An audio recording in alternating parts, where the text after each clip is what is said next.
हाँ जी, नैक्सट जो अपना है लास्ट वीडियो ऑर्गेनिक कैमिस्ट्री दे विच अपनी यूवी स्पैक्ट्रोस्कोपी चैप्टर है जिहड़ा उहदी लास्ट वीडियो 7वां पार्ट। ਇਹਦੇ ਵਿੱਚ ਕੀ ਹੈ ਆਪਣੇ ਕੋਲ ਹੁਣ ਆਪਾਂ ਯੂਵੀ ਸਪੈਕਟਰੋਸਕੋਪੀ ਸਾਰੀ ਕਰ ਲਈ ਹੈ, ਠੀਕ ਹੈ ਵੀ ਕੀ ਹੁੰਦਾ ਯੂਵੀ ਸਪੈਕਟਰੋ ਦੇ ਵਿੱਚ, ਕਿਵੇਂ ਸਪੈਕਟਰਾ ਆਉਂਦਾ, ਕੀ ਇਫੈਕਟ ਪੈਂਦਾ, ਕਿਹੜੀ ਚੀਜ਼ਾਂ ਦੇ ਇਫੈਕਟ ਪੈਂਦੇ, ਕਿਵੇਂ ਨਹੀਂ ਪੈਂਦੇ, ਠੀਕ ਹੈ। ਹੁਣ ਆਪਾਂ ਜੋ ਹੈ ਇੰਟਰਪ੍ਰੀਟੇਸ਼ਨ ਆਫ ਯੂਵੀ ਸਪੈਕਟਰਾ ਜਾਂ ਫਿਰ ਐਪਲੀਕੇਸ਼ਨਸ ਆਫ ਯੂਵੀ ਸਪੈਕਟਰਾ, ਠੀਕ ਹੈ, ਯੂਵੀ ਸਪੈਕਟਰੋਸਕੋਪੀ, ਠੀਕ ਹੈ। ਇਹ ਚੀਜ਼ ਆਪਾਂ ਜਿਹੜੀ ਹੈ ਹੁਣ ਉਹ ਡਿਸਕਸ ਕਰਨੀ ਹੈ। ਹੁਣ ਇੰਟਰਪ੍ਰੀਟੇਸ਼ਨ ਕੀ ਹੁੰਦਾ, ਸਭ ਤੋਂ ਪਹਿਲਾਂ ਤਾਂ ਆਪਾਂ ਨੂੰ ਇਹ ਪਤਾ ਹੋਣਾ ਚਾਹੀਦਾ ਇੰਟਰਪ੍ਰੀਟੇਸ਼ਨ ਦਾ ਮਤਲਬ ਹੁੰਦਾ ਗਾ ਇੰਟਰਪ੍ਰੈਟ ਕਰਨਾ, ਮਤਲਬ ਆਪਣੇ ਕੋਲ ਸਪੈਕਟਰਾ ਹੈ ਉਹ ਤੋਂ ਆਪਾਂ ਦੇਖਣਾ ਵੀ ਉਹਦੇ ਵਿੱਚ ਕਿੱਦਾਂ ਦਾ ਸਪੈਕਟਰਾ, ਪੀਕ ਕਿੱਥੇ ਆਉਂਦੀ ਆ, ਤਾਂ ਕਿਹੜੇ ਗਰੁੱਪਸ ਨੇ ਜਿਹੜੇ ਉਹ ਪ੍ਰੈਜੈਂਟ ਹੋਣਗੇ ਮੋਲੀਕਿਊਲ ਦੇ ਵਿੱਚ, ਠੀਕ ਹੈ। ਜਿਵੇਂ ਫੋਰ ਐਗਜ਼ਾਮਪਲ ਆਪਣੇ ਕੋਲ ਮੰਨ ਲਓ 280 ਜਾਂ 290 'ਤੇ ਪੀਕ ਆਉਂਦੀ ਹੈ ਇੱਕ, ਠੀਕ ਹੈ, ਅਤੇ ਐਪਸਾਈਲਨ ਵੈਲਿਊ ਉਹਦੀ ਬਹੁਤ ਜ਼ਿਆਦਾ ਘੱਟ ਹੈ, 100 ਤੋਂ ਵੀ ਘੱਟ ਹੈ, ਜਾਂ ਕਹਿ ਲਓ 1000 ਤੋਂ ਘੱਟ, 100 ਤੋਂ ਘੱਟ ਮੰਨੋ, ਠੀਕ ਹੈ। ਤਾਂ ਉਹ ਜਿਹੜਾ ਉਹਦੇ ਵਿੱਚ ਕੀ ਹੈ ਗਰੁੱਪ, ਆਪਾਂ ਨੂੰ ਕੀ ਪਤਾ ਕਾਰਬਨਲ ਗਰੁੱਪ ਹੈ ਜਿਹੜਾ ਉਹਦੇ ਵਿੱਚ ਪ੍ਰੈਜੈਂਟ ਹੋਊਗਾ, ਠੀਕ ਹੈ। ਇਹ ਚੀਜ਼ਾਂ ਆਪਾਂ ਪੜ੍ਹੀਆਂ ਹੋਈਆਂ ਨੇ, ਬਸ ਹੁਣ ਜਿਹੜੀਆਂ ਚੀਜ਼ਾਂ ਆਪਾਂ ਪੜ੍ਹੀਆਂ ਨੇ ਕਲੈਕਟਿਵਲੀ ਉਹਨਾਂ ਨੂੰ ਆਪਾਂ ਡਿਸਕਸ ਕਰਨਾ ਗਾ ਇੱਥੇ, ਠੀਕ ਹੈ। ਉਹਦੀਆਂ ਐਪਲੀਕੇਸ਼ਨਸ ਕੀ ਨੇ, ਕਿਹੜੀਆਂ ਥਾਵਾਂ 'ਤੇ ਆਪਾਂ ਯੂਵੀ ਸਪੈਕਟਰੋਸਕੋਪੀ ਯੂਜ਼ ਕਰ ਸਕਦੇ ਹਾਂ, ਇਹ ਸਾਰੀਆਂ ਚੀਜ਼ਾਂ ਆਪਾਂ ਡਿਸਕਸ ਕਰਾਂਗੇ। ਤਾਂ ਇਸੇ ਚੀਜ਼ ਨੂੰ ਆਪਾਂ ਕਹਿ ਦਿੰਦੇ ਹਾਂ ਸਪੈਕਟਰੇ ਤੋਂ ਇਨਫੋਰਮੇਸ਼ਨ ਕਲੈਕਟ ਕਰਨ ਨੂੰ ਆਪਾਂ ਕੀ ਕਹਿ ਦਿੰਦੇ ਹਾਂ ਇੰਟਰਪ੍ਰੀਟੇਸ਼ਨ ਆਫ ਯੂਵੀ ਸਪੈਕਟਰਾ, ਠੀਕ ਹੈ। ਹੁਣ ਅੱਗੇ ਆ ਜਾਂਦੀਆਂ ਨੇ ਆਪਣੇ ਕੋਲ ਐਪਲੀਕੇਸ਼ਨਸ ਦੇ ਵਿੱਚ ਕਈ ਐਪਲੀਕੇਸ਼ਨਸ ਨੇ ਇਹਦੀਆਂ। ਸਭ ਤੋਂ ਪਹਿਲੀ ਜਿਹੜੀ ਐਪਲੀਕੇਸ਼ਨ ਹੈ ਉਹ ਹੈ ਡਿਟੈਕਸ਼ਨ ਆਫ ਫੰਕਸ਼ਨਲ ਗਰੁੱਪਸ। ਹੁਣ ਆਪਾਂ ਨੂੰ ਪਤਾ ਸਭ ਤੋਂ ਪਹਿਲੀ ਚੀਜ਼ ਜਿਹੜੀ ਆਪਾਂ ਯੂਵੀ ਸਪੈਕਟਰੋਸਕੋਪੀ ਦੇ ਵਿੱਚ ਪੜ੍ਹਦੇ ਹਾਂ ਵੀ ਜਿੱਥੇ ਡਬਲ ਬੌਂਡ ਆ ਗਿਆ, ਠੀਕ ਹੈ, ਜਾਂ ਫਿਰ ਕ੍ਰੋਮੋਫੋਰ ਆ ਗਿਆ, ਕ੍ਰੋਮੋਫੋਰਸ ਜਿਹੜੇ ਹੁੰਦੇ ਜ਼ਿਆਦਾਤਰ ਡਬਲ ਬੌਂਡਸ ਹੀ ਹੁੰਦੇ, ਠੀਕ ਹੈ। ਜਿੱਥੇ ਡਬਲ ਬੌਂਡ ਆ ਗਿਆ ਉਹ ਜਿਹੜੀ ਐਬਜ਼ੋਰਬ ਕਰੂਗਾ, ਉਹ ਜੇ ਕਾਰਬਨ ਡਬਲ ਬੌਂਡ ਹੈ ਸਿੰਗਲ ਤਾਂ ਉਹ 175 ਤੋਂ ਸਟਾਰਟ ਹੋਊਗਾ, ਕੰਜੂਗੇਸ਼ਨ ਨਾਲ ਵਧੀ ਜਾਊਗਾ, ਠੀਕ ਹੈ। ਅਤੇ ਕਾਰਬਨ ਆਕਸੀਜਨ ਡਬਲ ਬੌਂਡ ਹੈ ਜਾਂ ਕਾਰਬਨ ਨਾਈਟ੍ਰੋਜਨ ਡਬਲ ਬੌਂਡ ਆ, ਉਹਨਾਂ ਦੀ ਐਬਜ਼ੋਰਪਸ਼ਨ ਪਹਿਲਾਂ ਹੀ 200 ਤੋਂ ਉੱਪਰ ਹੋਊਗੀ, ਠੀਕ ਹੈ। ਤਾਂ ਡਬਲ ਬੌਂਡ ਜਿੱਥੇ ਆ ਗਿਆ ਉਹੀ ਐਬਜ਼ੋਰਬ ਕਰੂਗਾ ਯੂਵੀ ਰੀਜਨ ਦੇ ਵਿੱਚ, ਠੀਕ ਹੈ, ਅਤੇ ਹੋਰ ਕੋਈ ਵੀ ਐਬਜ਼ੋਰਬ ਨਹੀਂ ਕਰੂਗਾ, ਡਬਲ ਜਾਂ ਟ੍ਰਿਪਲ ਕਰਨਗੇ। ਤਾਂ ਇਹ ਚੀਜ਼ ਆਪਾਂ ਨੂੰ ਪਤਾ। ਹੁਣ ਕੋਈ ਵੀ ਆਪਣੇ ਕੋਲ ਇੱਦਾਂ ਦਾ ਗਰੁੱਪ ਹੈ, ਕੋਈ ਵੀ ਆਪਣੇ ਕੋਲ ਮੋਲੀਕਿਊਲ ਆ, ਮੰਨ ਲਓ ਉਹਦੇ ਯੂਵੀ ਸਪੈਕਟਰ ਦੇ ਵਿੱਚ ਪੀਕ ਜਿਹੜੀ ਹੈ 200 ਤੋਂ ਉੱਪਰ ਆ ਰਹੀ ਹੈ, 200 ਨੈਨੋਮੀਟਰ ਤੋਂ, ਠੀਕ ਹੈ। ਤਾਂ ਉਹਦਾ ਮਤਲਬ ਕੀ ਹੈ ਵੀ ਉਹਦੇ ਵਿੱਚ ਕ੍ਰੋਮੋਫੋਰਿਕ ਗਰੁੱਪ ਕੋਈ ਪ੍ਰੈਜੈਂਟ ਹੈ। ਐਂਡ ਉਸ ਤੋਂ ਬਾਅਦ ਕੀ ਹੈ ਵੀ ਉਹ ਕ੍ਰੋਮੋਫੋਰਿਕ ਗਰੁੱਪ ਦੀ ਆਪਾਂ ਦੇਖ ਲਾਂਗੇ ਵੀ ਪੋਜੀਸ਼ਨ ਕਿੱਥੇ ਗਿਆ, ਉਸ ਦੇ ਹਿਸਾਬ ਨਾਲ ਆਪਾਂ ਕ੍ਰੋਮੋਫੋਰਿਕ ਗਰੁੱਪ ਦਾ ਅੰਦਾਜ਼ਾ ਲਗਾ ਲਾਂਗੇ ਵੀ ਆਹ ਕ੍ਰੋਮੋਫੋਰਿਕ ਗਰੁੱਪ ਇਹਦੇ ਵਿੱਚ ਪ੍ਰੈਜੈਂਟ ਹੈ, ਠੀਕ ਹੈ। ਤਾਂ ਡਿਟੈਕਸ਼ਨ ਆਫ ਫੰਕਸ਼ਨਲ ਗਰੁੱਪਸ, ਜਿਵੇਂ ਹੁਣ ਫੋਰ ਐਗਜ਼ਾਮਪਲ ਆਪਣੇ ਕੋਲ ਮੰਨ ਲਓ ਹੈ ਇੱਕ ਹੈ ਆਪਣੇ ਕੋਲ ਸੀ, ਮੰਨ ਲਓ ਆਪਣੇ ਕੋਲ ਇੱਕ ਕੰਪਾਊਂਡ ਹੈ ਉਹਦੇ ਵਿੱਚ ਸੀ ਅਤੇ O ਪ੍ਰੈਜੈਂਟ ਨੇ, ਠੀਕ ਹੈ। ਹੁਣ ਆਪਾਂ ਇਹ ਦੇਖਣਾ ਵੀ ਸੀ ਅਤੇ O ਸਿੰਗਲ ਬੌਂਡ ਹੈ ਜਿਵੇਂ ਐਲਕੋਹਲ ਜਾਂ ਈਥਰ ਦੇ ਵਿੱਚ ਹੁੰਦਾ, ਜਾਂ ਫਿਰ ਸੀ ਅਤੇ O ਡਬਲ ਬੌਂਡ ਹੈ ਜਿਵੇਂ ਕਾਰਬਨਲ ਅਤੇ ਕਾਰਬੋਕਸਿਲਿਕ ਗਰੁੱਪਸ ਦੇ ਵਿੱਚ ਹੁੰਦਾ, ਠੀਕ ਹੈ। ਤਾਂ ਆਪਾਂ ਉਹਦਾ ਯੂਵੀ ਸਪੈਕਟਰਾ ਦੇਖਾਂਗੇ। ਜੇ ਤਾਂ ਉਹਦਾ ਯੂਵੀ ਸਪੈਕਟਰਾ ਦੇ ਵਿੱਚ 200 ਤੋਂ ਉੱਪਰ ਪੀਕ ਆਉਂਦੀ ਹੈ ਤਾਂ ਉਹ ਕਾਰਬਨਲ ਜਾਂ ਕਾਰਬੋਕਸਿਲਿਕ ਗਰੁੱਪ ਹੋਊਗਾ, ਠੀਕ ਹੈ, ਕਿਉਂਕਿ ਉਹਦੇ ਵਿੱਚ ਸੀ ਡਬਲ ਬੌਂਡ O ਦੀ ਪੀਕ ਆਉਂਦੀ ਹੈ। ਜੇ ਉਹਦੇ ਵਿੱਚ ਕੋਈ ਵੀ ਪੀਕ ਨਹੀਂ ਆਉਂਦੀ ਤਾਂ ਕਾਰਬਨ ਅਤੇ ਆਕਸੀਜਨ ਦਾ ਸਿੰਗਲ ਬੌਂਡ ਹੋਊਗਾ ਜਿਵੇਂ ਅਲਕੋਹਲ ਅਤੇ ਈਥਰ ਦੇ ਵਿੱਚ ਹੁੰਦਾ, ਠੀਕ ਹੈ। ਤਾਂ ਇੱਦਾਂ ਆਪਾਂ ਪਤਾ ਲਾ ਸਕਦੇ ਹਾਂ ਵੀ ਕਿਹੜਾ ਫੰਕਸ਼ਨਲ ਗਰੁੱਪ ਹੈ ਜਿਹੜਾ ਉਹ ਪ੍ਰੈਜੈਂਟ ਹੈ ਉਹਦੇ ਵਿੱਚ, ਠੀਕ ਹੈ। ਹੁਣ ਨੈਕਸਟ ਹੈ ਆਪਣੇ ਕੋਲ ਡਿਟੈਕਸ਼ਨ ਆਫ ਕੰਜੂਗੇਸ਼ਨ, ਠੀਕ ਹੈ। ਕੰਜੂਗੇਸ਼ਨ ਦੀ ਡਿਟੈਕਸ਼ਨ ਕਰ ਸਕਦੇ ਹਾਂ ਆਪਾਂ ਇਹਦੇ ਨਾਲ। ਉਹਦੇ ਵਿੱਚ ਆਪਾਂ ਕੀ ਕਰਾਂਗੇ, ਜਿਵੇਂ ਕੰਜੂਗੇਸ਼ਨ ਕੀ ਹੁੰਦੀ, ਸਭ ਤੋਂ ਪਹਿਲਾਂ ਤਾਂ ਕੰਜੂਗੇਸ਼ਨ ਹੁੰਦੀ ਆ ਵੀ ਕੋਈ ਦੋ ਗਰੁੱਪਸ ਨੇ ਆਪਣੇ ਕੋਲ, ਕ੍ਰੋਮੋਫੋਰਿਕ ਗਰੁੱਪਸ ਨੇ, ਠੀਕ ਹੈ, ਉਹ ਸਿੰਗਲ ਬੌਂਡ ਨਾਲ ਸੈਪਰੇਟਡ ਨੇ। ਤਾਂ ਉਹਦੇ ਵਿੱਚ ਕੀ ਹੋਊਗਾ, ਜਿਹੜੇ ਪਾਈ ਬੌਂਡਸ ਬਣ ਰਹੇ ਨੇ, ਠੀਕ ਹੈ, ਪੀ ਔਰਬਿਟਲਸ ਦੀ ਓਵਰਲੈਪਿੰਗ ਦੇ ਨਾਲ ਪਾਈ ਬੌਂਡ ਜਿਹੜੇ ਬਣ ਰਹੇ ਨੇ ਉਹ ਔਰਬਿਟਲਸ ਦੋਨੇ ਗਰੁੱਪਸ ਦੇ ਆਪਸ ਦੇ ਵਿੱਚ ਵੀ ਓਵਰਲੈਪ ਕਰ ਲੈਣਗੇ। ਤਾਂ ਉਹ ਇੱਕ ਤਰੀਕੇ ਨਾਲ ਚਾਰੇ ਇਲੈਕਟ੍ਰੋਨਸ 4 ਐਟਮਸ ਦੇ ਉੱਪਰ ਜਿਹੜਾ ਹੈ ਉਹ ਘੁੰਮਦੇ ਰਹਿਣਗੇ, ਜਿੱਥੇ ਦੋ ਇਲੈਕਟ੍ਰੋਨ, ਕਿਤੇ ਤਾਂ ਦੋ ਇਲੈਕਟ੍ਰੋਨਸ ਦੋ ਐਟਮਸ ਦੇ ਉੱਪਰ ਰਹਿੰਦੇ ਸੀ, ਹੁਣ 4 ਇਲੈਕਟ੍ਰੋਨਸ 4 ਐਟਮਸ ਦੇ ਉੱਪਰ ਇੱਧਰੋਂ ਇੱਧਰ ਜਾ ਆ ਸਕਦੇ ਨੇ, ਠੀਕ ਹੈ। ਤਾਂ ਇਹੀ ਚੀਜ਼ ਕੀ ਹੁੰਦੀ ਹੈ, ਕੰਜੂਗੇਸ਼ਨ ਹੁੰਦੀ ਹੈ, ਠੀਕ ਹੈ। ਹੁਣ ਕਿਸੇ ਮੋਲੀਕਿਊਲ ਦੇ ਵਿੱਚ ਕੰਜੂਗੇਸ਼ਨ ਹੈ ਜਾਂ ਨਹੀਂ ਹੈ ਇਹ ਆਪਾਂ ਪਤਾ ਕਰ ਸਕਦੇ ਹਾਂ ਯੂਵੀ ਸਪੈਕਟਰੋਸਕੋਪੀ ਤੋਂ, ਠੀਕ ਹੈ। ਹੁਣ ਜਿਵੇਂ ਆਪਣੇ ਕੋਲ ਐਗਜ਼ਾਮਪਲ ਹੈ, ਇੱਕ ਤਾਂ ਆਪਣੇ ਕੋਲ ਆਹ ਐਗਜ਼ਾਮਪਲ ਹੈ, ਠੀਕ ਹੈ। ਇਹਦੇ ਵਿੱਚ ਕੀ ਹੈ, ਹੁਣ ਦੇਖੋ ਜਦੋਂ ਇੱਥੇ ਧਿਆਨ ਨਾਲ ਦੇਖੋਗੇ ਸੀ ਡਬਲ ਬੌਂਡ O ਸਿੰਗਲ, ਫਿਰ ਉਸ ਤੋਂ ਬਾਅਦ ਡਬਲ, ਠੀਕ ਹੈ। ਇੱਥੇ ਸੀ ਡਬਲ ਬੌਂਡ O ਸਿੰਗਲ, ਫਿਰ ਸਿੰਗਲ ਹੈ, ਫਿਰ ਡਬਲ ਆਉਂਦਾ। ਤਾਂ ਇੱਥੇ ਕੰਜੂਗੇਸ਼ਨ ਹੈ ਡਬਲ ਸਿੰਗਲ ਡਬਲ, ਇੱਥੇ ਡਬਲ ਸਿੰਗਲ ਡਬਲ ਫਿਰ ਆਉਂਦਾ ਗਾ, ਠੀਕ ਹੈ। ਮਤਲਬ ਡਬਲ ਤੋਂ ਬਾਅਦ 2 ਸਿੰਗਲ ਆ ਗਏ। ਇੱਥੇ ਆਪਾਂ ਨੂੰ ਚਾਹੀਦਾ ਕੀ ਹੈ, ਡਬਲ ਸਿੰਗਲ, ਠੀਕ ਹੈ। ਇਹ ਚੀਜ਼ ਇੱਥੇ ਆਈ ਹੈ, ਇੱਥੇ ਕੰਜੂਗੇਸ਼ਨ ਹੈ, ਇੱਥੇ ਕੰਜੂਗੇਸ਼ਨ ਨਹੀਂ ਹੈ, ठीक है। सब तो पहली चीज़ है जी, तो यह कंजुगेशन जिमें जिथे जी थां ते कंजुगेशन होगी उत्थे आपां नूं पता की हुंदा गा एनर्जी गैप है जिहड़ा घट जांदा गा, ठीक है, एनर्जी लैवल्स दे विच। ते उस तो बाद हुंदा कि लैमडा दी वैल्यू है जिहड़ी ओह इनक्रीज़ हो जाती है, मतलब जिहड़ा ओहदा एब्जॉर्प्शन मैक्सिमा होगा वो हायर वेवलेंथ ते आऊगा जे कंजुगेशन है, जे एब्जॉर्प्शन मैक्सिमा जिहड़ा है वो लोअर वेवलेंथ ते आऊगा जे कंजुगेशन नहीं है। मतलब इहदी लैमडा मैक्स घट होनी चाहिए, इहदी वध होनी चाहिए थरैटिकली हुण तक आपां नूं जिन्ना पता। हुण देखते हैं प्रैक्टिकली हुंदा की है इहदा जिहड़ा लैमडा मैक्स 237 नैनोमीटर ते आउंदा, एप्साइलन दी वैल्यू 10,000 तो वध हुंदी आ, ठीक है। इत्थे दो वैल्यूज़ आउंदियां ने, लैमडा मैक्स 175 ते आउंदा, एप्साइलन हुंदी आ 10,000 दी, ठीक है, उदों वध। ते इह दूसरी आउंदी 290 ते उहदी एप्साइलन 100 तो घट हुंदी आ, ठीक है। ਹੁਣ ਜਦੋਂ ਐਪਸਾਈਲਨ 100 ਤੋਂ ਘੱਟ ਗਈ ਤਾਂ ਆਪਾਂ ਨੂੰ ਪਤਾ ਇਹ ਕੀ ਹੈਗਾ 290 ਤੇ ਇਹਦੀ ਵੈਲਿਊ ਆ ਰਹੀ ਹੈ। 280 ਤੋਂ 290 ਦੇ ਵਿੱਚ ਜਦੋਂ ਵੈਲਿਊ ਆਵੇ ਤਾਂ ਕਾਰਬੋਨਿਲ ਕੰਪਾਊਂਡ ਹੁੰਦਾ, ਠੀਕ ਹੈ। ਮਤਲਬ ਸੀ ਡਬਲ ਬੌਂਡ ਉਹਦਾ ਇਹ ਜਿਹੜਾ ਹੈ ਉਹ ਆਪਣਾ ਬੈਂਡ ਸ਼ੋ ਕਰ ਰਿਹਾ, ਠੀਕ ਹੈ। ਤਾਂ ਇੱਥੇ ਮੈਂ ਲਿਖਤਾ ਹੈ N2 ਪਾਈ ਸਟਾਰ, ਠੀਕ ਹੈ। ਮਤਲਬ ਇਹਦੇ ਵਿੱਚ ਜਿਹੜੀ ਟ੍ਰਾਂਜੀਸ਼ਨ ਹੋ ਰਹੀ ਹੈ N2 ਪਾਈ ਸਟਾਰ, ਮਤਲਬ ਇਹਦੇ ਵਿੱਚ ਹੋਊਗਾ ਕਿ ਇਹ ਇੱਕ ਤੁਸੀਂ ਪਿੱਛੇ ਵੀ ਸ਼ਾਇਦ ਆਪਾਂ ਪੜ੍ਹਿਆ ਹੋਵੇ, ਸ਼ਾਇਦ ਕਈ ਬੱਚਿਆਂ ਨੂੰ ਨਾ ਸਮਝ ਆਇਆ ਹੋਵੇ ਵੀ ਜਦੋਂ ਕੰਜੂਗੇਸ਼ਨ ਦੇ ਵਿੱਚ ਨਹੀਂ ਹੈਗੇ ਦੋ ਗਰੁੱਪ, ਠੀਕ ਹੈ, ਪਰ ਸੇਮ ਮੋਲੀਕਿਊਲ ਦੇ ਵਿੱਚ ਪ੍ਰੈਜੈਂਟ ਨੇ, ਉਦੋਂ ਉਹਨਾਂ ਦਾ ਜਿਹੜਾ ਰਿਜ਼ਲਟੈਂਟ ਹੋਊਗਾ ਉਹ ਐਡੀਟਿਵ ਹੋਊਗਾ। ਐਡੀਟਿਵ ਮਤਲਬ ਆ ਵੀ ਬੈਂਡ ਆਊਗਾ ਅਤੇ ਆ ਵੀ ਬੈਂਡ ਆਊਗਾ, ਦੋਨੇ ਅਲੱਗ ਅਲੱਗ ਆਉਣਗੇ। ਮਤਲਬ ਇੱਕ ਤੁਸੀਂ ਸਪੈਕਟਰਾ ਲਓ ਸਿਰਫ ਇਸ ਦਾ, ਠੀਕ ਹੈ, ਇੱਕ ਤੁਸੀਂ ਸਪੈਕਟਰਾ ਲਓ ਸਿਰਫ ਇਸ ਦਾ, ਤਾਂ ਜਿਹੜਾ ਆਪਣੇ ਕੋਲ ਹੁਣ ਸਪੈਕਟਰਾ ਆਊਗਾ ਉਹ ਦੋਨਾਂ ਸਪੈਕਟਰਾਂ ਦਾ ਜੋੜ ਆਊਗਾ, ਮਤਲਬ ਐਡੀਟਿਵ। ਉਹਦੇ ਵਿੱਚ ਆਹ ਬੈਂਡ ਵੀ ਆਊਗਾ ਅਤੇ ਆਹ ਬੈਂਡ ਵੀ ਆਊਗਾ। ਜਿੱਥੇ ਕੰਜੂਗੇਸ਼ਨ ਹੋਊਗੀ ਉੱਥੇ ਐਡੀਟਿਵ ਸਪੈਕਟਰਾ ਨਹੀਂ ਆਉਂਦਾ, ਉੱਥੇ ਮਲਟੀਪਲੀਕੇਟਿਵ ਸਪੈਕਟਰਾ ਆਊਗਾ। ਮਤਲਬ ਕੀ ਹੈ ਉਹਦਾ ਵੀ ਬੈਂਡ ਇੱਕੋ ਹੀ ਆਊਗਾ, ਉਸੇ ਬੈਂਡ ਦੇ ਵਿੱਚ ਹੀ ਦੋਨਾਂ ਗਰੁੱਪਸ ਦੀ ਕੰਟਰੀਬਿਊਸ਼ਨ ਹੋ ਜੂਗੀ। ਹੁਣ ਇਹਦੇ ਵਿੱਚ ਕੀ ਹੋਇਆ ਦੇਖੋ, ਇੱਕੋ ਹੀ ਬੈਂਡ ਆਇਆ, ਉਹ ਬੈਂਡ ਕਿਹਦੇ ਕਰਕੇ ਆਇਆ ਪਾਈ ਟੂ ਪਾਈ ਸਟਾਰ, ਕਿਉਂਕਿ ਇੱਥੇ ਪਾਈ ਟੂ ਪਾਈ ਸਟਾਰ ਹੁੰਦੀ ਆ, ਇੱਥੇ ਇੱਥੇ N2 ਪਾਈ ਸਟਾਰ ਹੁੰਦੀ ਆ, ਠੀਕ ਹੈ, ਅਤੇ ਪਾਈ ਟੂ ਪਾਈ ਸਟਾਰ ਵੀ ਹੁੰਦੀ ਆ। ਇੱਥੇ ਦੋ ਐਬਜ਼ੋਰਪਸ਼ਨਾਂ ਹੁੰਦੀਆਂ ਨੇ, ਇੱਥੇ ਇੱਕ ਹੁੰਦੀ ਆ, ਅਤੇ ਜਿਹੜੀ ਦੋਨਾਂ 'ਚ ਹੁੰਦੀ ਆ ਉਹੀ ਐਬਜ਼ੋਰਪਸ਼ਨ ਇੱਥੇ ਆ ਜੂਗੀ ਪਾਈ ਟੂ ਪਾਈ ਸਟਾਰ। ਹੁਣ ਇੱਥੇ ਕੀ ਸੀਗਾ, ਇੱਥੇ ਪਾਈ ਟੂ ਪਾਈ ਸਟਾਰ ਹੁੰਦੀ ਆ, ਇੱਥੇ ਪਾਈ ਟੂ ਪਾਈ ਵੀ ਹੁੰਦੀ ਆ, N2 ਪਾਈ ਵੀ ਸਟਾਰ ਵੀ ਹੁੰਦੀ ਆ, ਠੀਕ ਹੈ। ਤਾਂ ਇੱਥੇ ਇਹਦੀ ਅਲੱਗ ਆਈ, ਇਹਦੀ ਅਲੱਗ ਆਈ, ਦੋਨੇ ਬੈਂਡ ਆਏ।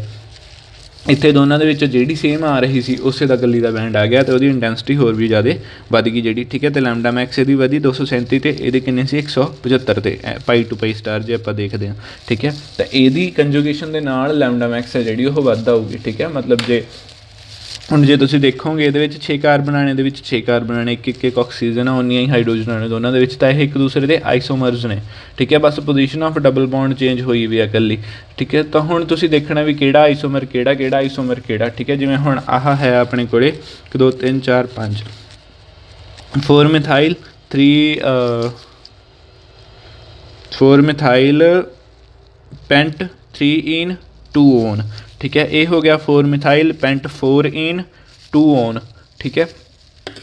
ਤਾਂ ਜਿਹੜਾ ਆਹ ਆਈਸੋਮਰ ਹੈ ਕੰਜੂਗੇਟਡ ਹੈ, ਇਹਦੀ ਲੈਮਡਾ ਮੈਕਸ ਵੱਧ ਹੋ ਗਿਆ। ਆਈਸੋਮਰ ਇਹ ਕੰਜੂਗੇਟਡ ਨਹੀਂ ਹੈ, ਇਹਦੀ ਲੈਮਡਾ ਮੈਕਸ ਹੈ ਜਿਹੜੀ ਉਹ ਲੋਅਰ ਵੈਲਿਊ 'ਤੇ ਹੋਊਗੀ। ਇੱਦਾਂ ਆਪਾਂ ਇਹ ਤੋਂ ਪਤਾ ਕਰ ਸਕਦੇ ਹਾਂ, ਠੀਕ ਹੈ। ਆਹ ਸਾਰੀ ਚੀਜ਼ ਮੈਂ ਇੱਥੇ ਲਿਖੀ ਹੋਈ ਹੈ ਜਿਹੜੀ ਮੈਂ ਸਮਝਾਈ ਹੈ, ਠੀਕ ਹੈ। ਨੈਕਸਟ ਹੈ ਆਪਣੇ ਕੋਲੇ ਐਕਸਟੈਂਟ ਆਫ ਕੰਜੂਗੇਸ਼ਨ। ਐਕਸਟੈਂਟ ਮਤਲਬ ਕਿੰਨੀ ਮਾਤਰਾ ਦੇ ਵਿੱਚ ਕੰਜੂਗੇਸ਼ਨ ਹੋਈ ਵੀ ਆ, ਠੀਕ ਹੈ। ਹੁਣ ਕੰਜੂਗੇਸ਼ਨ ਦੀ ਮਾਤਰਾ ਆਪਾਂ ਕਿਵੇਂ ਦੇਖ ਸਕਦੇ ਹਾਂ, ਇਹ ਦੇਖ ਸਕਦੇ ਹਾਂ ਇਹ ਵੀ ਆਪਾਂ ਸਪੈਕਟਰੇ ਤੋਂ, ਠੀਕ ਹੈ। ਹੁਣ ਜਦੋਂ ਜਿਵੇਂ ਮੰਨ ਲਓ ਜਦੋਂ ਜਿਵੇਂ ਸਿੰਗਲ ਬੌਂਡ ਹੈ, ਠੀਕ ਹੈ, ਇਥਾਈਲੀਨ ਹੈ, ਜਿਵੇਂ ਇਥੀਨ ਹੁੰਦੀ ਆ ਆਪਣੇ ਕੋਲੇ, ਉਹਦੀ ਐਬਜ਼ੋਰਪਸ਼ਨ ਹੁੰਦੀ ਹੈ 175 'ਤੇ। ਜੇ ਬਿਊਟਾਡਾਈਨ ਲੈਂਦੇ ਹਾਂ ਆਪਾਂ, ਉਹਦੀ ਐਬਜ਼ੋਰਪਸ਼ਨ ਹੁੰਦੀ ਹੈ 217 'ਤੇ, ਠੀਕ ਹੈ। ਹੈਕਸਾਟਰਾਈਨ ਲੈਂਦੇ ਹਾਂ ਤਾਂ 258 'ਤੇ। ਮਤਲਬ ਜਿਵੇਂ ਜਿਵੇਂ ਡਬਲ ਬੌਂਡਸ ਵੱਧਦੇ ਜਾਂਦੇ ਨੇ ਕੰਜੂਗੇਸ਼ਨ ਵਾਲੇ, ਉਵੇਂ ਉਵੇਂ ਉਹਦੀ ਲੈਮਡਾ ਮੈਕਸ ਵੀ ਜਿਹੜੀ ਹੈ ਉਹ ਵੱਧਦੀ ਜਾਂਦੀ ਹੈ, ਠੀਕ ਹੈ। ਤਾਂ ਇਹੀ ਚੀਜ਼ ਹੈ ਜਿਹੜੀ ਆਪਾਂ ਨੂੰ ਹੈਲਪਫੁਲ ਹੋਊਗੀ ਐਕਸਟੈਂਟ ਆਫ ਕੰਜੂਗੇਸ਼ਨ ਪਤਾ ਕਰਨ ਵਾਸਤੇ। ਮਤਲਬ ਜਿੰਨੀ ਉਹਦੀ ਲੈਮਡਾ ਮੈਕਸ ਆਉਂਦੀ ਆ ਉਹ ਤੁਸੀਂ ਦੇਖ ਲਓ, ਉਹਨੂੰ ਕੰਪੇਅਰ ਕਰ ਲਓ ਬਾਕੀਆਂ ਦੇ ਨਾਲ, ਉੱਥੋਂ ਤੁਹਾਨੂੰ ਪਤਾ ਲੱਗ ਜੂਗਾ ਉਹਦੇ ਵਿੱਚ ਕਿੰਨੇ ਡਬਲ ਬੌਂਡ ਨੇ ਜਿਹੜੇ ਉਹ ਕੰਜੂਗੇਸ਼ਨ ਦੇ ਵਿੱਚ ਪ੍ਰੈਜੈਂਟ ਨੇ, ਠੀਕ ਹੈ। ਇਹ ਆਪਾਂ ਨੂੰ ਪਤਾ ਹੀ ਹੈ, ਵੁੱਡਵਰਡ ਫਾਈਬਰਸ 'ਚ ਆਪਾਂ ਪੜ੍ਹਿਆ ਸੀ ਵੀ ਹਰੇਕ ਕੰਜੂਗੇਸ਼ਨ ਤੋਂ ਬਾਅਦ 3 ਨੈਨੋਮੀਟਰ ਰਫਲੀ ਜੇ ਆਪਾਂ ਦੇਖੀਏ, ਕਿਸੇ 'ਚ 40 ਹੁੰਦਾ, ਕਿਸੇ 'ਚ 25 ਹੁੰਦਾ, ਤਾਂ ਰਫਲੀ ਦੇਖੀਏ ਤਾਂ 3 ਨੈਨੋਮੀਟਰ ਹਰੇਕ ਕੰਜੂਗੇਸ਼ਨ ਦੇ ਡਬਲ ਬੌਂਡ ਵਧਣ ਦੇ ਨਾਲ ਉਹਦੇ ਵਿੱਚ 3 ਨੈਨੋਮੀਟਰ ਹੈ ਜਿਹੜਾ ਉਹ ਐਡ ਹੋ ਜਾਂਦਾ, ਠੀਕ ਹੈ। ਤਾਂ ਇੱਥੋਂ ਆਪਾਂ ਪਤਾ ਕਰ ਸਕਦੇ ਹਾਂ ਵੀ ਕਿੰਨੇ ਡਬਲ ਬੌਂਡ ਨੇ ਜਿਹੜੇ ਉਹ ਕੰਜੂਗੇਸ਼ਨ ਦੇ ਵਿੱਚ ਨੇ, ਠੀਕ ਹੈ। ਜਿਵੇਂ ਬੀਟਾ ਕੈਰੋਟੀਨ ਹੈ ਜਿਹੜਾ ਆਪਾਂ ਪਹਿਲਾਂ ਵੀ ਪੜ੍ਹਿਆ ਸੀ, 11 ਡਬਲ ਬੌਂਡਸ ਹੁੰਦੇ ਆ ਕੰਜੂਗੇਸ਼ਨ ਦੇ ਵਿੱਚ, ਉਹਦੀ ਲੈਮਡਾ ਮੈਕਸ ਕਿੰਨੀ ਹੁੰਦੀ ਹੈ 455 'ਤੇ। ਇਹ ਕਾਹਦੇ ਵਾਸਤੇ, ਇਹ ਕਿੱਥੇ ਪਾਇਆ ਜਾਂਦਾ, ਪੇੜ ਪੌਦਿਆਂ 'ਚ ਵੈਸੇ ਪਾਇਆ ਜਾਂਦਾ ਇਹ, ਪਰ ਜ਼ਿਆਦਾਤਰ ਇਹ ਕਿੱਥੇ ਹੁੰਦਾ ਗਾ, ਗਾਜਰਾਂ ਦੇ ਵਿੱਚ ਹੁੰਦਾ, ਕੈਰਟਸ ਦੇ ਵਿੱਚ ਹੁੰਦਾ। ਔਰੰਜ ਰੈੱਡ ਕਲਰ ਹੈ ਜਿਹੜਾ ਗਾਜਰਾਂ ਦਾ, ਇਹਦੇ ਕਰਕੇ ਹੁੰਦਾ। ਦੂਸਰਾ ਹੁੰਦਾ ਆਪਣੇ ਕੋਲੇ ਲਾਈਕੋਪੀਨ, ਉਹ 'ਚ ਵੀ 11 ਡਬਲ ਬੌਂਡਸ ਨੇ, ਉਹਦੀ ਲੈਮਡਾ ਮੈਕਸ ਹੁੰਦੀ ਹੈ 505 'ਤੇ। ਇਹ ਔਰੰਜ ਰੈਡਿਸ਼ ਹੁੰਦਾ, ਇਹ ਕੀ ਹੁੰਦਾ, ਰੈੱਡ ਕਲਰ ਦਾ ਹੁੰਦਾ, ਰੈੱਡ ਕਲਰ ਆਫ ਟਮਾਟੋਸ, ਟਮਾਟਰਾਂ ਦੇ ਵਿੱਚ ਪਾਇਆ ਜਾਂਦਾ ਲਾਈਕੋਪੀਨ ਹੈ ਜਿਹੜਾ। ठीक है। तो आप इदा पता कर सकते हैं भी किन्ने लैमडा मैक्स की वैल्यू जिन्नी वध होगी उन्ने ही डबल बॉन्ड जोड़े है कंजुगेशन के वध होणगे। ठीक है, कंजुगेशन नाल लाउणा, इस चीज़ का ध्यान रखियो। हुण नैक्सट है अपने को determination of configuration of geometrical isomers. हुण ज्योमैट्रिकल आइसोमर्स आपां पता दो तरह के होंदे ने, ज़्यादातर जिहड़े आपां पढ़दे आंगे सिस ते ट्रांस। ठीक है, जिहड़े ज्योमैट्रिकल आइसोमर्स ने अपने कोले उन्हां दे विच एब्जॉर्प्शन जिहड़ी ठीक है वो अलग अलग वैल्यूज़ ते होऊगी। इसदा की रीज़न है, सब तो पहले आप देखते हैं भी किवें किवें होऊगी। ठीक है, ट्रांस दे विच ज़्यादा हायर वैल्यू ते होऊगी, लैम्डा मैक्स की हायर वैल्यू होऊगी। सिस दे विच जिहड़ी लैम्डा मैक्स की वैल्यू है वो घट होऊगी। जिवें तुसीं देखोगे जे स्टिल बीन है अपने को दो आइसोमर होंगे वो trans stilbene and cis stilbene. ठीक है, जो ट्रांस आइसोमर है वो एब्जॉर्प्शन किन्ने ते होंदी है 294 नैनोमीटर ते एप्सिलॉन मैक्स वो किन्नी होंदी है 24,000। ठीक है, मतलब बहुत ज़्यादा इंटेंस बैंड होंदा, बैंड की इंटेंसिटी बहुत ज़्यादा वध होंदी है। ठीक है, हाई इंटेंसिटी का बैंड होंदा। नैक्सट है अपने को सिस स्टिल बीन, वो लैम्डा मैक्स किन्नी होंदी 278, ये घट गई 294 है, इधर 278 है, 16 नैनोमीटर घट गई। उस तो बाद एप्सिलॉन मैक्स 9350 होंदा है। ठीक है, इधर कितना सी 24,000, इधर 10,000 भी नहीं होया। ठीक है, मतलब अद्धे तो भी घट गया जे देखा जाए तो अद्धे तो भी घट गया। ठीक है, तो ये चीज़ है जी कहदे वास्ते ये चीज़ क्यों होंदी है, हुण इहदा आपां रीज़न पढ़ांगे। हुण ट्रांस आइसोमर्स जो तुसीं देखदे हो तो जिहड़े बल्कि ग्रुप्स ने, आ बल्कि है इधरों आ बल्कि है। ठीक है, वड्डी होंदी है बेंजीन रिंग, देखण च छोटी लग रही है पर जो एक्चुअली देखा तो आ कार्बन जी है इस पॉइंट के बराबर है साइज़ इसका। ठीक है, तो आ रिंग्स बहुत ज़्यादा वड्डियां ने as compare to this group के।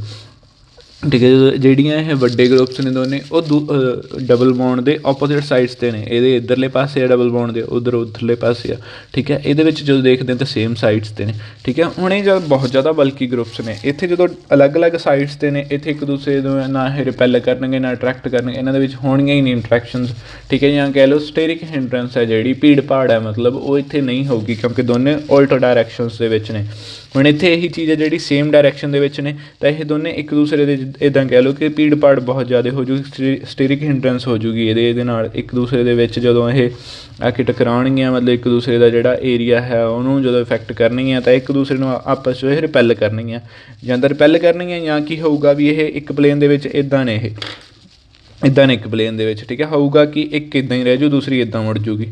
ठीक है, इदां मुड़ जूगी या इन्नी हो जूगी या किवें भी हो जूगी जिवें उन्होंने ठीक लगू, मतलब जिथे मिनीमम रिपल्शन होंदी होगी उस पोजीशन ते अपने आप को दोनों बेंजीन रिंग्स एडजस्ट कर लैणगीਆਂ।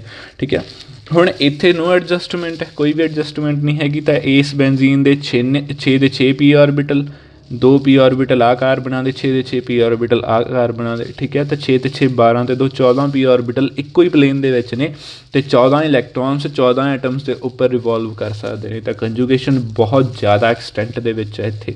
ਠੀਕ ਹੈ, ਹੁਣ ਇੱਥੇ ਦੂਸਰੀ ਚੀਜ਼ ਕੀ ਆ, ਹੁਣ ਇੱਥੇ पी ऑर्बिटल आ दोनों पी ऑर्बिटल सेम प्लेन च ने, मान लो आ दोनों रिपैल्शनां करदियां ने, तो ये जिहड़ी है ये टिल्ट हो गई, मतलब ये जिहड़ी है इस साइड ते इदां हो गई, आह इदां ही रही है दूसरी वाली अपनी जिहड़ी है। ठीक है, हुण जदों ये इसे प्लेन दे विच पई आ, आह इधर नूं हो गई, तो उहदे पी ऑर्बिटल इहदे पी ऑर्बिटल ने जिहड़े इहदे इन्हां दे पी ऑर्बिटल्स नालों अलग डायरैक्शन दे विच चले गए, तो उत्थे ओवरलैप नहीं होना।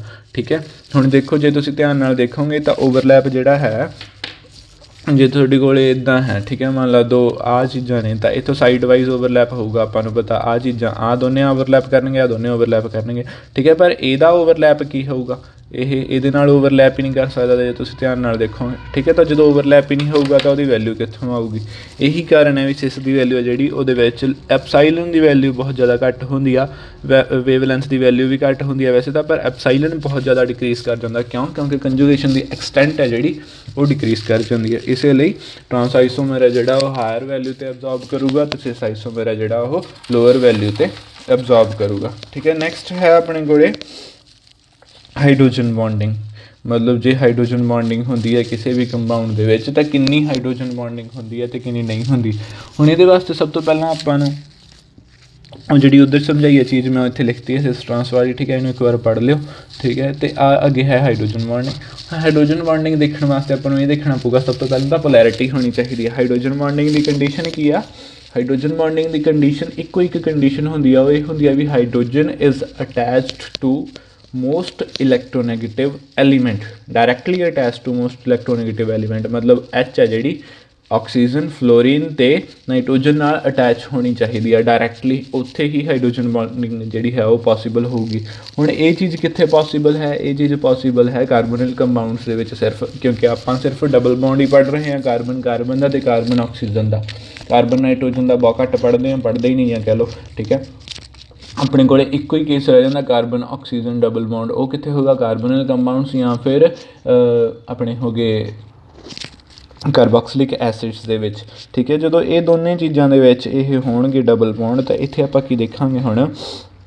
ਆਕਸੀਜਨ 'ਤੇ ਪਿਆ ਲੋਨ ਪੇਅਰ, ਠੀਕ ਹੈ। ਉਹ ਲੋਨ ਪੇਅਰ ਹੈ ਜਿਹੜਾ, ਹੁਣ ਮੰਨ ਲਓ ਪ੍ਰੋਟਿਕ ਸੋਲਵੈਂਟ ਆਪਾਂ ਜਿਵੇਂ ਇਥੇਨੋਲ ਯੂਜ਼ ਕਰਦੇ ਹਾਂ ਜਾਂ ਵਾਟਰ ਕਹਿ ਲਓ, ਵਾਟਰ ਯੂਜ਼ ਕਰ ਲਿਆ, ਠੀਕ ਹੈ। ਤਾਂ ਵਾਟਰ ਦੀਆਂ ਜਾਂ ਇਥੇਨੋਲ ਦੀ ਜਿਹੜੀ OH ਵਾਲੀ ਹਾਈਡਰੋਜਨ ਹੈ ਉਹ ਕਾਰਬੋਨਿਲ ਗਰੁੱਪ ਦੇ ਆਕਸੀਜਨ ਦੇ ਲੋਨ ਪੇਅਰਸ ਦੇ ਨਾਲ ਇੰਟਰੈਕਟ ਕਰੂਗੀ, ਉਹਦੇ ਨਾਲ ਹਾਈਡਰੋਜਨ ਬੌਂਡਿੰਗ ਕਰ ਲੂਗੀ। ਜਦੋਂ ਹਾਈਡਰੋਜਨ ਬੌਂਡਿੰਗ ਹੋ ਗਈ, ਠੀਕ ਹੈ, ਤਾਂ ਆਰਬਿਟਲ ਜਿਹੜੇ ਆਕਸੀਜਨ ਦੇ 2 ਆਰਬਿਟਲ ਵਾਲੇ ਇਲੈਕਟ੍ਰੋਨਸ, 2 N ਆਰਬਿਟਲ ਵਾਲੇ ਇਲੈਕਟ੍ਰੋਨਸ ਨੇ, ਮਤਲਬ ਲੋਨ ਪੇਅਰਸ ਨੇ, ਉਹਨਾਂ ਦੀ ਐਨਰਜੀ ਡਿਕਰੀਜ਼ ਹੋ ਚੁੱਕੀ, ਠੀਕ ਹੈ। ਪਹਿਲਾਂ ਇੰਨੀ ਐਨਰਜੀ ਸੀ ਮੰਨ ਲਓ ਨੋਨ ਪੋਲਰ ਦੇ ਵਿੱਚ, ਜਦੋਂ ਪੋਲਰ ਸੋਲਵੈਂਟ ਆਪਾਂ ਵਾਟਰ ਜਾਂ ਇਥੇਨੋਲ ਯੂਜ਼ ਕੀਤਾ, ਉਸ ਟਾਈਮ 'ਤੇ N ਇਲੈਕਟ੍ਰੋਨਸ ਨਾਲ ਵਾਟਰ ਦੀ ਹਾਈਡਰੋਜਨ ਨੇ ਹਾਈਡਰੋਜਨ ਬੌਂਡਿੰਗ ਬਣਾ ਲਈ, ਜਾਂ ਇਥੇਨੋਲ ਦੀ ਹਾਈਡਰੋਜਨ ਨੇ ਹਾਈਡਰੋਜਨ ਬੌਂਡਿੰਗ ਬਣਾ ਲਈ, ਤਾਂ ਉਹਨਾਂ ਦੀ ਐਨਰਜੀ ਡਿਕਰੀਜ਼ ਹੋ ਗਈ। ਪਰ ਇਹਨਾਂ ਦੀ ਐਨਰਜੀ 'ਤੇ ਕੋਈ ਇਫੈਕਟ ਨਹੀਂ ਪਿਆ, ਉਹ ਸੇਮ ਹੀ ਰਹੀ। ਤਾਂ ਐਨਰਜੀ ਗੈਪ ਹੈ ਜਿਹੜਾ ਵੱਧ ਗਿਆ, ਪਹਿਲਾਂ ਘੱਟ ਸੀਗਾ, ਫਿਰ ਐਨਰਜੀ ਗੈਪ ਵੱਧ ਗਿਆ। ਜਦੋਂ ਐਨਰਜੀ ਗੈਪ ਵੱਧ ਗਿਆ ਤਾਂ ਲੈਮਡਾ ਦੀ ਵੈਲਿਊ ਕੀ ਹੋ ਜੂਗੀ? ਡਿਕਰੀਜ਼ ਹੋ ਜੂਗੀ। ਕਿਉਂ? ਕਿਉਂਕਿ delta E is equal to hc/λ। ਬਸ ਆਹੀ ਇਕੁਏਸ਼ਨ 'ਤੇ ਸਾਰੀ ਸਪੈਕਟ੍ਰੋਸਕੋਪੀ ਖੜੀ ਹੈ, ਠੀਕ ਹੈ। UV ਸਪੈਕਟ੍ਰੋਸਕੋਪੀ ਸਾਰੀ ਇਸੇ ਇਕੁਏਸ਼ਨ 'ਤੇ ਖੜੀ ਹੈ, delta E is equal to hc/λ। E ਵਧੀ ਆ ਤਾਂ ਲੈਮਡਾ ਘੱਟ ਜੂਗੀ, ਠੀਕ ਹੈ। ਅਤੇ ਜਿੱਥੇ ਹਾਈਡਰੋਜਨ ਬੌਂਡਿੰਗ ਹੋਊਗੀ ਉੱਥੇ ਲੈਮਡਾ ਮੈਕਸ ਹੈ ਜਿਹੜੀ ਉਹ ਲੋਅਰ ਵੇਵਲੈਂਥ 'ਤੇ ਆਊਗੀ, ਜਿੱਥੇ ਹਾਈਡਰੋਜਨ ਬੌਂਡਿੰਗ ਨਹੀਂ ਹੋਊਗੀ ਉੱਥੇ ਲੈਮਡਾ ਮੈਕਸ ਹੈ ਜਿਹੜੀ ਹਾਇਰ ਵੇਵਲੈਂਥ 'ਤੇ ਆਊਗੀ। ਫਾਰ ਐਗਜ਼ਾਮਪਲ ਦਿੱਤੀ ਹੈ ਮੈਂ ਇੱਥੇ, ਦੇਖੋ ਐਸੀਟੋਨ ਹੈ ਜਿਹੜਾ, ਜਦੋਂ ਹੈਕਸੇਨ ਕਰਦੇ ਹਾਂ, ਹੈਕਸੇਨ ਦੇ ਵਿੱਚ ਉਹਦਾ ਸਪੈਕਟਰਾ ਦੇਖਦੇ ਹਾਂ। ਹੈਕਸੋਇਨ ਆਪਾਂ ਨੂੰ ਪਤਾ ਵੀ ਨੋਨ ਪੋਲਰ ਹੈ, ਠੀਕ ਹੈ। ਉਹਦੇ ਵਿੱਚ ਉਹਦਾ ਸਪੈਕਟਰਾ ਕਿੰਨੇ 'ਤੇ ਆਉਂਦਾ? 279 ਨੈਨੋਮੀਟਰ 'ਤੇ, 279 'ਤੇ, ਠੀਕ ਹੈ। ਅਤੇ ਵਾਟਰ ਦੇ ਵਿੱਚ, ਵਾਟਰ ਪੋਲਰ ਹੈ, ਉਹਦੇ ਵਿੱਚ ਉਹਦਾ ਸਪੈਕਟਰਾ ਕਿੰਨੇ 'ਤੇ ਆਉਂਦਾ? 264 'ਤੇ। ਪਹਿਲਾਂ ਘੱਟ ਗਿਆ, ਦੇਖੋ ਇੱਥੇ 279, 264, 279 ਅਤੇ 264.5, ਠੀਕ ਹੈ। ਪਹਿਲੀ ਗੱਲ ਤਾਂ ਲੈਮਡਾ ਮੈਕਸ ਦੀ ਵੈਲਿਊ ਘੱਟ ਗਈ। ਹੁਣ ਦੂਸਰੀ ਚੀਜ਼ ਇੱਥੋਂ ਆਪਾਂ ਪਤਾ ਕਰ ਸਕਦੇ ਹਾਂ ਵੀ ਕਿੰਨੀ ਕੁ ਐਕਸਟੈਂਟ ਹੈ ਹਾਈਡਰੋਜਨ ਬੌਂਡਿੰਗ ਦੀ, ਮਤਲਬ ਕਿੰਨੀ ਇਫੈਕਟਿਵ ਹਾਈਡਰੋਜਨ ਬੌਂਡਿੰਗ ਹੋ ਰਹੀ ਹੈ, ਕਿੰਨੀ ਜ਼ਿਆਦਾ ਇੰਟਰੈਕਸ਼ਨ ਹੈ ਕਾਰਬੋਨਿਲ ਆਕਸੀਜਨ ਅਤੇ ਹਾਈਡਰੋਜਨ ਵਾਟਰ ਦੀ, ਜਾਂ ਇਥੇਨੋਲ, ਕਿਉਂਕਿ ਇੱਥੇ ਆਪਾਂ ਯੂਜ਼ ਕਰ ਰਹੇ ਹਾਂ ਇਥੇਨੋਲ ਦੀ ਆਕਸੀਜਨ, ਵਾਟਰ ਯੂਜ਼ ਕੀਤਾ ਨਾ, ਤਾਂ ਵਾਟਰ ਦੀ ਆਕਸੀਜਨ, ਵਾਟਰ ਦੀ ਹਾਈਡਰੋਜਨ ਅਤੇ ਕਾਰਬੋਨਿਲ ਆਕਸੀਜਨ ਦੇ ਵਿੱਚ ਕਿੰਨੀ ਜ਼ਿਆਦਾ ਇੰਟਰੈਕਸ਼ਨ ਹੋ ਰਹੀ ਹੈ ਉਹ ਪਤਾ ਕਰ ਸਕਦੇ ਹਾਂ। ਉਹ ਕਿਵੇਂ ਪਤਾ ਕਰਾਂਗੇ? ਲੈਮਡਾ ਦੀ ਵੈਲਿਊ ਕੱਢ ਲਾਂਗੇ, ਡੈਲਟਾ ਲੈਮਡਾ, ਠੀਕ ਹੈ, ਵੀ ਕਿੰਨਾ ਜ਼ਿਆਦਾ ਫਰਕ ਹੈ। 279 - 264.5 ਉਹ ਆ ਗਿਆ 14.5। 14.5 ਨੂੰ ਜਦੋਂ ਇਸ ਇਕੁਏਸ਼ਨ ਦੇ ਵਿੱਚ ਪੁੱਟ ਕਰਾਂਗੇ ਇੱਥੇ, ਠੀਕ ਹੈ, ਤਾਂ ਆਪਾਂ ਨੂੰ ਕੋਲ E ਦੀ ਵੈਲਿਊ ਕਿੰਨੀ ਆ ਜਾਊਗੀ? 5 ਕਿਲੋ ਕੈਲੋਰੀ ਪਰ ਮੋਲ, ਠੀਕ ਹੈ। ਜਿਹੜੀ ਕਿ ਹਾਈਡਰੋਜਨ ਬੌਂਡ ਦੀ ਜਦੋਂ ਆਪਾਂ ਐਨਰਜੀ ਦੇਖਦੇ ਹਾਂ ਉਹ ਵੀ ਇੰਨੀ ਹੀ ਹੁੰਦੀ ਹੈ, 5 ਤੋਂ 12.5 ਜਾਂ ਕਹਿ ਲਓ 15 ਤੱਕ ਕਿਸੇ ਕੰਪਾਊਂਡ ਦੇ ਵਿੱਚ ਚਲੀ ਜਾਂਦੀ ਆ, ਠੀਕ ਹੈ। ਅਤੇ 5 ਤੋਂ 15 ਤੱਕ ਉਹਦੀ ਵੈਲਿਊ ਜਿਹੜੀ ਵੈਰੀ ਕਰਦੀ ਹੁੰਦੀ ਆ, ਠੀਕ ਹੈ। ਤਾਂ ਉਹ ਜਿਹੜੀ ਹੈ ਐਗਰੀਮੈਂਟ ਕੰਪਲੀਟਲੀ ਐਗਰੀ ਕਰਦੀ ਹੈ ਹਾਈਡਰੋਜਨ ਬੌਂਡਿੰਗ ਦੀ ਐਨਰਜੀ ਦੇ ਨਾਲ, ਤਾਂ ਕਰਕੇ ਆਪਾਂ ਕੀ ਕਹਿ ਸਕਦੇ ਹਾਂ ਵੀ ਹਾਈਡਰੋਜਨ ਬੌਂਡਿੰਗ ਹੈ ਜਿਹੜੀ ਉਹ ਹੁੰਦੀ ਆ ਵਾਟਰ ਅਤੇ ਐਸੀਟੋਨ ਦੇ ਮੋਲੀਕਿਊਲਸ ਦੇ ਵਿੱਚ, ਜਦੋਂ ਆਪਾਂ ਉਹਦਾ ਸਪੈਕਟਰਾ ਵਾਟਰ ਦੇ ਵਿੱਚ ਲੈਂਦੇ ਹਾਂ, ਠੀਕ ਹੈ। ਇਸੇ ਲਈ ਉਹਦੀ ਜਿਹੜੀ ਲੈਮਡਾ ਮੈਕਸ ਦੀ ਵੈਲਿਊ ਹੈ ਉਹ ਡਿਕਰੀਜ਼ ਕਰ ਜਾਂਦੀ ਹੈ। ਇੱਦਾਂ ਆਪਾਂ ਪਤਾ ਕਰ ਸਕਦੇ ਹਾਂ ਹਾਈਡਰੋਜਨ ਬੌਂਡਿੰਗ ਦੀ ਐਕਸਟੈਂਟ ਅਤੇ ਹਾਈਡਰੋਜਨ ਬੌਂਡਿੰਗ ਦੀ ਪ੍ਰੈਜੈਂਸ। ਪਹਿਲਾਂ ਤਾਂ ਚੈੱਕ ਕਰ ਸਕਦੇ ਹਾਂ ਆਪਾਂ ਵੀ ਹਾਈਡਰੋਜਨ ਬੌਂਡਿੰਗ ਪ੍ਰੈਜੈਂਟ ਹੈ ਜਾਂ ਨਹੀਂ ਹੈ। ਜੇ ਪ੍ਰੈਜੈਂਟ ਹੈ ਤਾਂ ਕਿੰਨੀ ਐਕਸਟੈਂਟ ਤੱਕ, ਕਿੰਨੀ ਉਹਦੀ ਵੈਲਿਊ ਹੈ ਜਿਹੜੀ ਹੈ ਉਹ ਪ੍ਰੈਜੈਂਟ ਹੈ ਉੱਥੇ। ਨੈਕਸਟ ਹੈ ਆਪਣੇ ਕੋਲ next point quantitative analysis, quantitative ਮਤਲਬ ਗਿਣਤੀ ਦੇ ਵਿੱਚ, ਕੁਆਂਟਿਟੀ, ਠੀਕ ਹੈ। ਕੁਆਲੀਟੇਟਿਵ ਮਤਲਬ ਚੀਜ਼ ਪ੍ਰੈਜੈਂਟ ਹੈ ਜਾਂ ਨਹੀਂ ਹੈ, ਕੁਆਂਟਿਟੀ ਮਤਲਬ ਕਿੰਨੀ ਕੁਆਂਟਿਟੀ ਦੇ ਵਿੱਚ ਪ੍ਰੈਜੈਂਟ ਹੈ, ਠੀਕ ਹੈ। ਤਾਂ ਕੁਆਂਟੀਟੇਟਿਵ ਐਨਾਲਿਸਿਸ, ਹੁਣ ਆਪਾਂ ਨੂੰ ਪਤਾ, ਆਪਾਂ ਬੀਅਰ ਲੈਂਬਰਟ ਲਾ ਪੜ੍ਹਿਆ ਸੀ, A = εc/L, ਠੀਕ ਹੈ। ਬੀਅਰ ਲੈਂਬਰਟ ਲਾ ਕਹਿੰਦਾ ਸੀਗਾ absorption is directly proportional to concentration and path length of ਕਿਸੇ ਵੀ ਕੰਪਾਊਂਡ ਦਾ ਜਾਂ ਮੋਲੀਕਿਊਲ ਦਾ, ਠੀਕ ਹੈ। ਕਿੰਨੀ ਕੰਸਨਟ੍ਰੇਸ਼ਨ ਹੋਊਗੀ ਅਤੇ ਕਿੰਨੀ ਪਾਥ ਲੈਂਥ ਹੈ ਜਿਹੜੀ ਉਹਦੀ ਸੋਲਿਊਸ਼ਨ ਦੀ ਹੈ। ਤਾਂ ਇਹਨਾਂ ਦੋਨਾਂ ਚੀਜ਼ਾਂ ਦੀ ਡਾਇਰੈਕਟਲੀ ਪ੍ਰੋਪੋਰਸ਼ਨ ਹੁੰਦੀ ਹੈ ਐਬਜ਼ੌਰਪਸ਼ਨ, ਠੀਕ ਹੈ। ਹੁਣ ਮੰਨ ਲਓ ਆਪਾਂ ਨੂੰ ਕਿਸੇ ਵੀ ਜਿਹੜਾ ਕੰਪਾਊਂਡ ਹੈ ਉਹਦੀ ਐਬਜ਼ੌਰਪਸ਼ਨ ਪਤਾ ਆਪਾਂ ਨੂੰ, ਠੀਕ ਹੈ, ਅਤੇ ਉਹਦੀ ਆਪਾਂ ਨੂੰ ਪਾਥ ਲੈਂਥ ਪਤਾ, ਤਾਂ ਆਪਾਂ ਉੱਥੋਂ ਕੰਸਨਟ੍ਰੇਸ਼ਨ, ਉਹਦੀ ਕਿੰਨੀ ਕੰਸਨਟ੍ਰੇਸ਼ਨ ਹੈ ਉਹ ਪਤਾ ਕਰ ਸਕਦੇ ਹਾਂ। ਫਾਰ ਐਗਜ਼ਾਮਪਲ ਵਿਟਾਮਿਨ ਜਦੋਂ A ਦੇਖਦੇ ਹਾਂ ਆਪਾਂ, ਉਹ ਜਿਹੜਾ ਹੈ ਪਿਓਰ ਵਿਟਾਮਿਨ A 325 ਨੈਨੋਮੀਟਰ 'ਤੇ ਉਹਦੀ ਐਬਜ਼ੌਰਪਸ਼ਨ ਹੁੰਦੀ ਹੈ। ਐਪਸਾਈਲਨ ਦੀ ਵੈਲਿਊ ਹੁੰਦੀ ਹੈ 50/100, ਠੀਕ ਹੈ। ਲੈਮਡਾ ਨਾਲ ਆਪਾਂ ਨੂੰ ਕੋਈ ਲੈਣਾ ਦੇਣਾ ਨਹੀਂ, ਕਿਉਂਕਿ ਆਪਾਂ A = εcL ਕਰਨਾ, ਤਾਂ ਐਪਸਾਈਲਨ ਦੀ ਵੈਲਿਊ ਆਪਾਂ ਨੂੰ ਚਾਹੀਦੀ ਹੈ।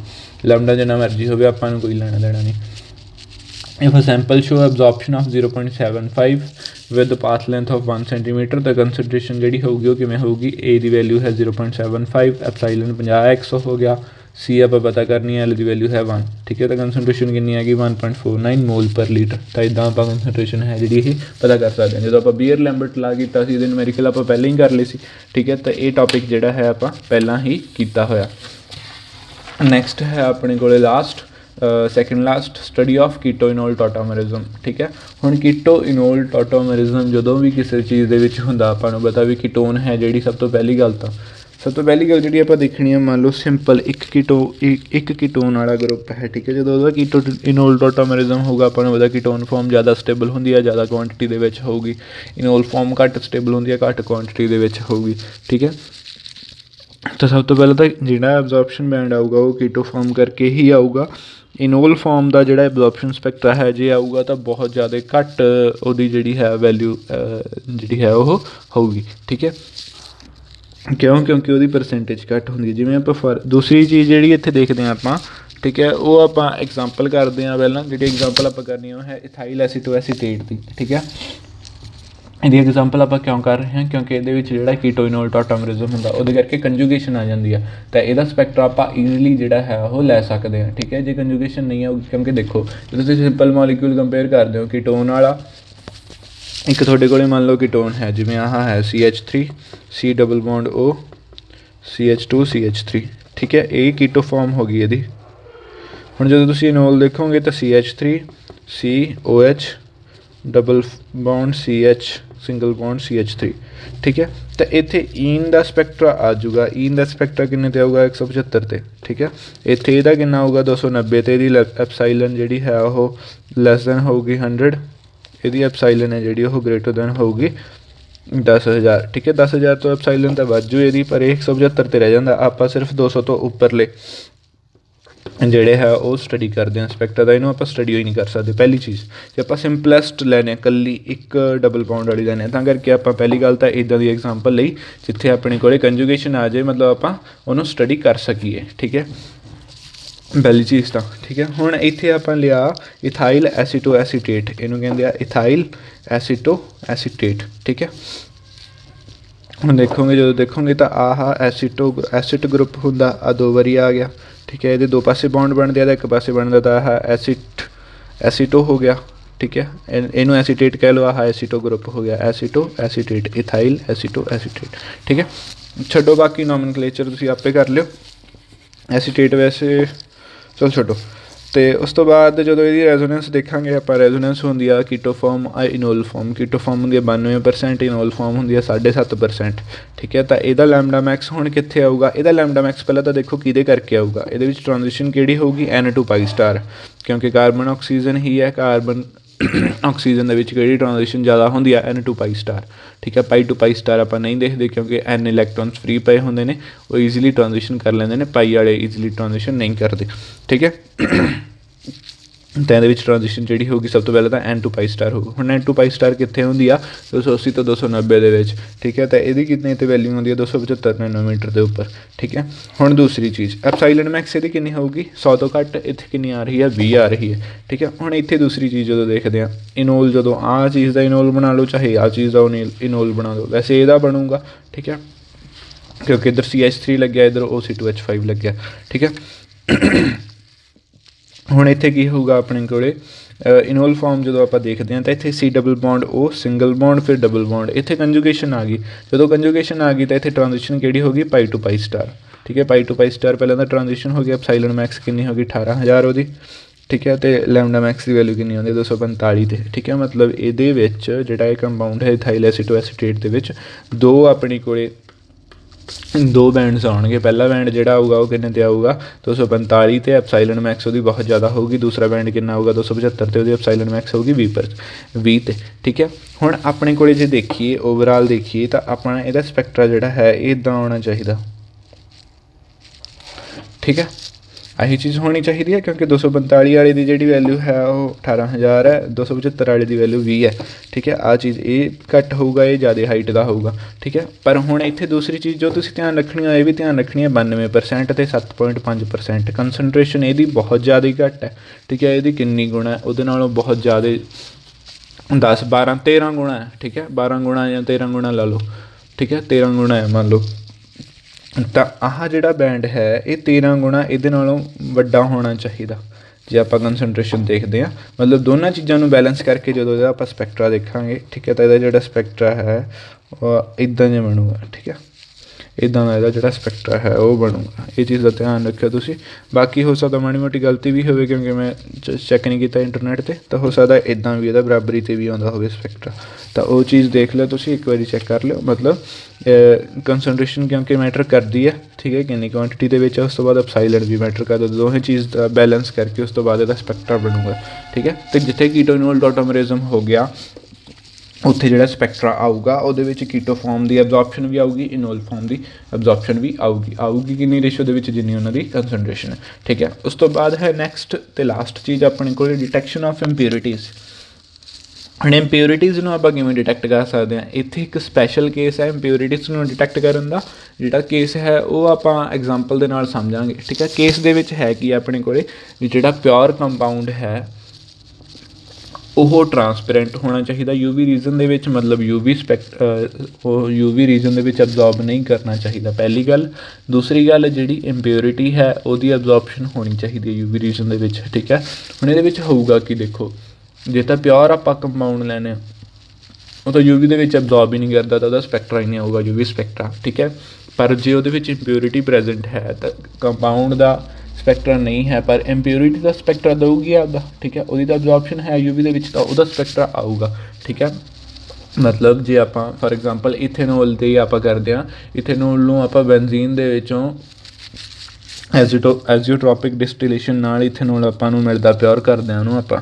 ਠੀਕ ਹੈ, ਪਰ ਕਈ ਕੇਸਿਸ ਦੇ ਵਿੱਚ ਕੀ ਹੁੰਦਾ, ਮਾੜੀ ਮੋਟੀ ਕੁਆਂਟਿਟੀ ਜਿਹੜੀ ਹੈ ਉਹਦੀ ਰਹਿ ਜਾਂਦੀ ਹੈ ਬੈਨਜ਼ੀਨ ਦੀ, ਅਤੇ ਜਿਹੜੀ ਮਾੜੀ ਮੋਟੀ ਕੁਆਂਟਿਟੀ ਰਹਿ ਜਾਂਦੀ ਹੈ ਉਹਨੂੰ ਆਪਾਂ ਚੈੱਕ ਕਿਵੇਂ, ਕਿਉਂਕਿ ਜਿਹੜਾ ਇਥੇਨੋਲ ਆਪਾਂ ਪਿਓਰ ਯੂਜ਼ ਕਰਦੇ ਹਾਂ ਨਾ, ਜਿੱਦਾਂ ਕਹਿ ਲਓ ਵੀ ਜਿਵੇਂ ਸ਼ਰਾਬ ਪੀਣ ਵਾਸਤੇ ਜਾਂ ਹੋਰ ਇੰਟਰਨਲ ਦਵਾਈਆਂ ਦੇ ਤੌਰ 'ਤੇ, ਇੰਟਰਨਲੀ ਮਤਲਬ ਆਪਾਂ ਬੋਡੀ ਦੇ ਵਿੱਚ ਅੰਦਰ ਲੈ ਕੇ ਜਾਣੀ ਹੈ। ਬੈਨਜ਼ੀਨ ਜਿਹੜੀ ਹੈ ਬੋਡੀ ਨੂੰ ਹਾਰਮਫੁਲ ਹੁੰਦਾ, ਤਾਂ ਬੈਨਜ਼ੀਨ ਦੀਆਂ ਮਾਈਨਿਊਟ ਕੁਆਂਟੀਟੀਜ਼ ਵੀ ਬੋਡੀ ਦੇ ਵਿੱਚ ਨਹੀਂ ਜਾਣੀਆਂ ਚਾਹੀਦੀਆਂ। ਤਾਂ ਇਸ ਲਈ ਇਥੇਨੋਲ ਇਨਟੇਕ ਕਰਨ ਤੋਂ ਪਹਿਲਾਂ, ਇਥੇਨੋਲ ਦੀ ਇਨਟੇਕ ਕਰਨ ਤੋਂ ਪਹਿਲਾਂ ਉਹਨੂੰ ਟੈਸਟ ਕੀਤਾ ਜਾਂਦਾ ਵੀ ਉਹਦੇ ਵਿੱਚ ਬੈਨਜ਼ੀਨ ਹੈ ਜਾਂ ਨਹੀਂ ਹੈ। ਠੀਕ ਹੈ, ਤਾਂ ਉਹਦੇ ਲਈ ਉਹਦਾ ਯੂਵੀ ਸਪੈਕਟਰਾ ਲਿਆ ਜਾਂਦਾ। ਜੇ ਯੂਵੀ ਸਪੈਕਟਰਾ ਨਹੀਂ ਆਉਂਦਾ ਫਿਰ ਤਾਂ ਉਹ ਪਿਓਰ ਇਥੇਨੋਲ ਹੈ। ਜੇ ਯੂਵੀ ਸਪੈਕਟਰਾ ਉਹਦੀ ਜਿਹੜੀ ਹੈ ਉਹ ਆ ਜਾਂਦੀ ਹੈ ਐਬਜ਼ੋਰਪਸ਼ਨ ਉਹਦੀ 254 ਦੇ ਨੇੜੇ ਤੇੜੇ, ਤਾਂ ਉਹਦਾ ਕੀ ਮਤਲਬ ਹੈ ਵੀ ਉਹਦੇ ਵਿੱਚ ਬੈਨਜ਼ੀਨ ਜਿਹੜੀ ਹੈ ਉਹ ਪ੍ਰੈਜੈਂਟ ਹੈ। ਠੀਕ ਹੈ, ਤਾਂ ਇਸ ਤਰ੍ਹਾਂ ਆਪਾਂ ਉਹਦੀ ਪਿਓਰਿਟੀ ਚੈੱਕ ਕਰ ਸਕਦੇ ਹਾਂ ਵੀ ਇੰਪਿਓਰਿਟੀ ਹੈ ਉਹਦੇ ਵਿੱਚ ਜਾਂ ਨਹੀਂ ਹੈ, ਵੀ ਕਿੰਨਾ ਕੁ ਪਿਓਰ ਹੈ ਉਹ। ਠੀਕ ਹੈ, ਇਹ ਚੀਜ਼ ਆਪਾਂ ਚੈੱਕ ਕਰ ਸਕਦੇ ਹਾਂ। ਠੀਕ ਹੈ, ਬਾਕੀ ਯੂਵੀ ਸਪੈਕਟਰੋਸਕੋਪੀ ਵਾਲਾ ਚੈਪਟਰ ਆਪਣਾ ਇੱਥੇ ਖਤਮ ਹੁੰਦਾ। ਠੀਕ ਹੈ, ਉਸ ਤੋਂ ਬਾਅਦ ਮੈਂ ਜਿਹੜੀ PDF ਪਾਊਂਗਾ ਨਾ, ਪਹਿਲਾਂ ਤਾਂ ਮੈਂ PDF ਆਹੀ ਪਾਊਂਗਾ ਜਿਹੜੇ 4 ਪੇਜ ਨੇ ਆਪਣੇ, ਉਸ ਤੋਂ ਬਾਅਦ ਮੈਂ ਸ਼ਾਮ ਤਾਈਂ ਜਾਂ ਕੱਲ੍ਹ ਤਾਈਂ, ਠੀਕ ਹੈ, ਕੁਐਸਚਨਸ ਜਿਹੜੇ ਇਹਦੇ ਵਿੱਚੋਂ ਮੇਨ ਇਸ ਚੈਪਟਰ 'ਚੋਂ ਕੁਐਸਚਨ ਬਣਦੇ ਹੋਣਗੇ, ਮੈਂ ਕੁਐਸਚਨਸ ਅਲੱਗ ਪੇਜਸ 'ਤੇ ਲਿਖ ਕੇ ਉਹ ਇਸੇ PDF ਦੇ ਵਿੱਚ ਹੀ ਐਡ ਕਰ ਦੂੰਗਾ। ਠੀਕ ਹੈ, ਲਿੰਕ ਮੈਂ ਪਾਊਂਗਾ ਹੀ PDF ਦਾ, ਜਾਂ ਤਾਂ PDF ਕੱਲ੍ਹ ਨੂੰ ਦੁਬਾਰਾ ਡਾਊਨਲੋਡ ਕਰ ਲਿਓ। ਠੀਕ ਹੈ, ਜਾਂ ਫਿਰ ਦੇਖ ਲਿਓ ਮੈਂ ਗਰੁੱਪ ਦੇ ਵਿੱਚ ਵੀ ਫੋਟੋਸ ਜਿਹੜੀਆਂ ਹੈ ਐਡ ਕਰ ਦੂੰਗਾ। ਬਾਕੀ ਅਗਲਾ ਚੈਪਟਰ ਜਿਹੜਾ ਹੈ ਆਪਾਂ ਕੱਲ੍ਹ ਨੂੰ ਦੂਸਰਾ ਚੈਪਟਰ ਸਟਾਰਟ ਕਰਾਂਗੇ। ਠੀਕ ਹੈ, ਅੱਜ ਦੀ ਵੀਡੀਓ ਵਿੱਚ ਇੰਨਾ ਹੀ। Thank you.